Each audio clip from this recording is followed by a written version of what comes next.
வணக்கம். இது உங்கள் யூ ஸ்டார். கொஞ்சம் அதிகமா பேசிட்டா வயசுக்கு தகுந்த பேச்சு பேசுன்னு பெரியவங்க சொல்லுவாங்க. நான் வயசுக்கு தகுந்த மாதிரி பயிற்சிகள் எடுத்துங்கன்னு சொல்றேன்.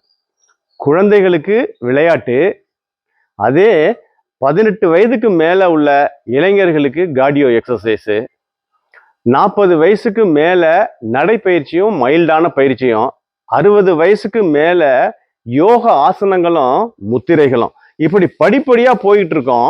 1000க்கும் அதிகமான வீடியோக்கள்ல இன்னைக்கு 40 வயசுல இருந்து 50 வயசு வரைக்கும் கை, இந்த காலு, இந்த இடுப்புல இந்த எலும்பு, அதாவது கூணிக்கிட்டு போற மாதிரி வர்றது, நடக்க முடியாம பார்க்கறதுக்கான எளிமையான பயிற்சி. இது வரைக்கும் காலை முன்னாடி போட்டு தான் போட்டோம். இது ஒரு அற்புதமான பயிற்சி. 40 வயசுக்கு மேல உள்ளவங்க கண்டிப்பா எடுத்துக்கங்க. இப்போ கை மேல போகும்போது கால் இப்படி வரணும், கொஞ்சம் முதுகு வளையணும். இதை 2 இடத்துல போட்டு காமிக்கிறேன்.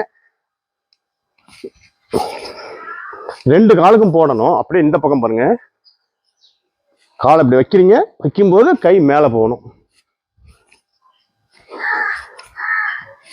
2 காலுக்கும் அதே மாதிரி போடணும். இப்படி போடும்போது இடுப்பு எலும்பு ஸ்ட்ராங் ஆகும், கை காலு எல்லாம் வலுவுடையதா மாறும். ஒரு நடந்துட்டு வர்ற எஃபெக்ட் கிடைக்கும். இல்ல நடைப்பயிற்சி முடிச்சுட்டு போடலாம். அற்புதமான பயிற்சி.